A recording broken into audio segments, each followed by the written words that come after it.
All right, make music, Ginny. All right, that's sort of low volume. Hit your switch there. Oh, that's a little louder. Give us full boat. All right, now let's see. Go to the middle position and just open, because I know people want to hear how the guitar sounds.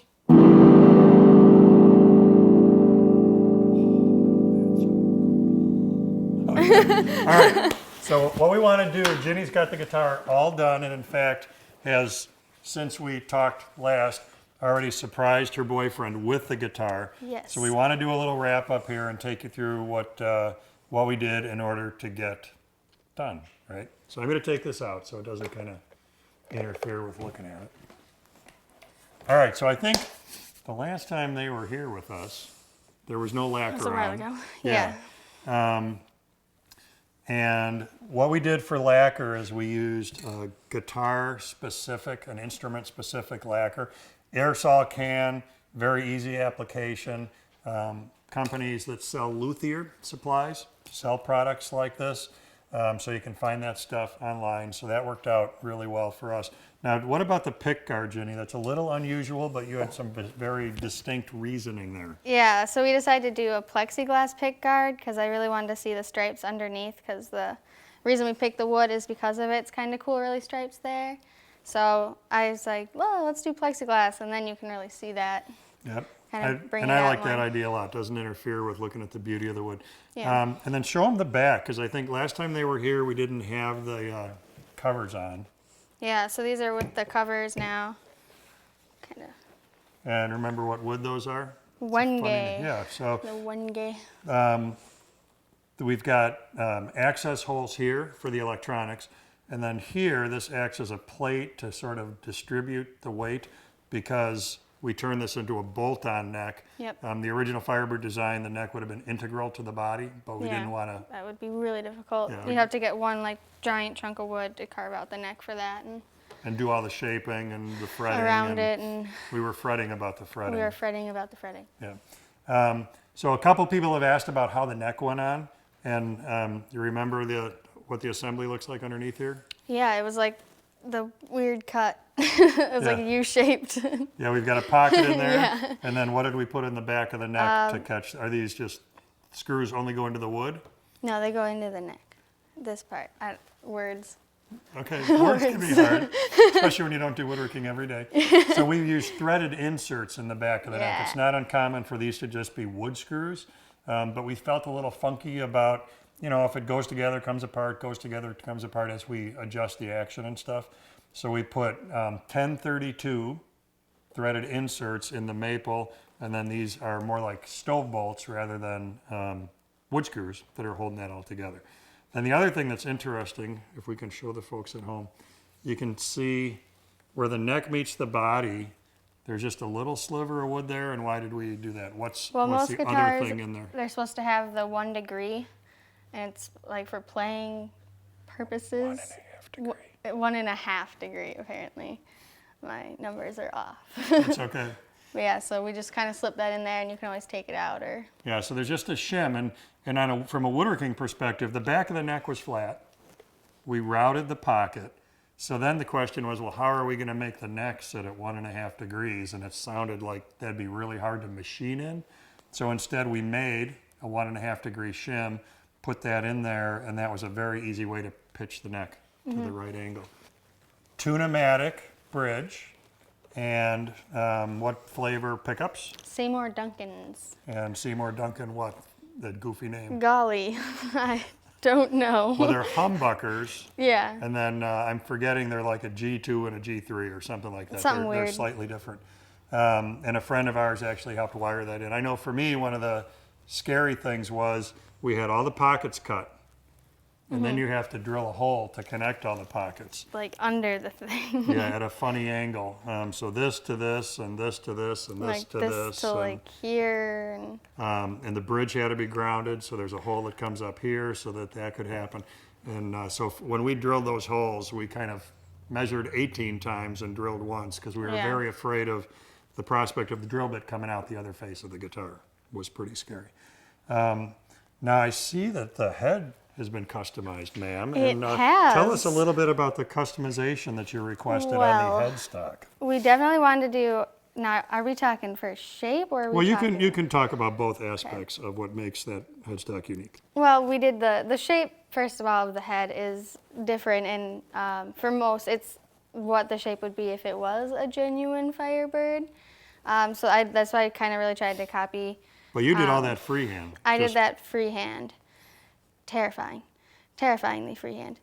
And then we did with the laser engraving. I wanted, because, I mean, you know, what if we wanted to make another guitar? You know, you graduate more than once, I guess, if you go that route. And so we kind of wanted to think of something that would be kind of clever. So we kind of went with Vondi after Von Driska. Oh, is that what that's No, from? what? Oh, doy. Oh, just a peep. And the other thing suggested by another friend of ours that I was not aware of are these little metal brackets. You remember what this thing is called? The string trees. Yeah, and what can happen when you do the tuners in this configuration where these tuners are so far from the nut is that you can see that here where there is no string tree, they're at such a shallow angle that if you really play the heck out of the guitar, which Ryan does play the heck out of the guitar. Well, I hope so.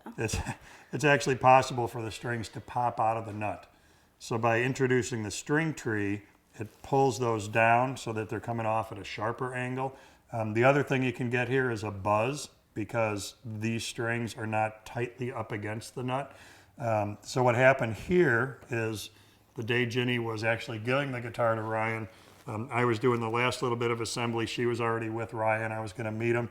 And I dropped the components of this other string tree, and they ended up on my floor, and I was never able to find them. So we're still waiting to get that last string tree on. That's why that other hole is there. It'll get screwed in place right there to draw those strings down. You don't need to do them up here on the E and the No, because they're too close A. already. Yeah, because they're already fine. So really, this is our last video, Ginny. Yep. Any advice for the aspiring young woodworkers at home who might want to build their very own electric guitar? You think it's not going to take a lot of time, but it does. And because there's a lot of details, Yeah. right?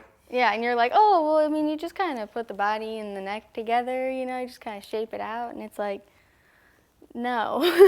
But now that being said, did it take so long that you would never, ever do this again? I would definitely, like, I would do this again, maybe for, like, another present, but maybe in a while. It's just, you have to have patience, because you got to wait for the parts to get in, and then you got to wait for, like, the finish to dry and everything to just kind of come together. And But now that we did one, we know more. And I can say we had the holes for the electronics laid out for like 2 weeks. And I kept looking at them, and Ginny was really frustrated. I'm looking at them and looking at Ginny and say, when are we going to cut those holes? And I said, well, I really want to make sure they're right. So I'd measure again, and we'd look at it again, and then we'd look at another plan, and then we'd look at them some more. And so now that we've been down that road once, we could move a little more aggressively on the next one. Are you happy with the African black limba that you chose for the body? Yeah, I like it a lot. Beautiful choice, and the guitar really does sound great. Now you've given it to Ryan. How has any comments from him about the action, about the guitar? Does he like it? Does he hate it? Do I get to keep it because he doesn't like it, or what's the deal? I'm assuming he likes it. I haven't gotten a lot of negative feedback. He says the action's really good and it's like really close on the pickups, which I guess is a very good thing in guitars. It's just kind of gotta wear it down. It's a little stiff, and that's because it's a brand new handcrafted guitar. So wear it down. What does he mean by that? Just wear it down, just kind of like, because it's so, I don't know, the action is so stiff, and to get everything loosened up. you gotta loosen it up a little bit, just because it's a brand new guitar. All right. Well, so you would advise people get a good plan. Yeah, get right? it laid out. Say, I'm gonna have it done by here, and then when you get to that point, it's gonna be like 3 months after that. Plan, wood selection. We didn't use a lot of really specialized tools, right? Not really. Table It's saw, pretty joiner, basic. bandsaw, router. The installation of the electrics was definitely the hardest part of it.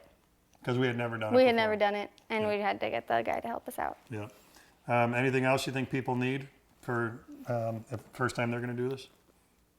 I don't know. I think that's it. they wouldn't I need mean- like a really good mentor who could help them. You know, build a I good think I guitar. really did most of this. No, I'm just kidding.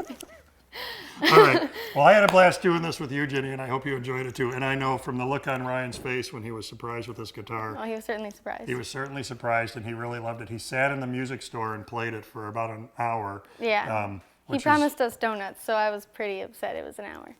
But Ginny arranged to have it hanging on the rack in a guitar store, and Ryan walked in, and there it was with a special personal note on it from Ginny. So a very cool way to gift it to him. All right? awesome. Are you happy with it? Yeah, I'm happy with it. I You're like it a happy, lot. I'm happy, and I'm really glad we did it for Ryan.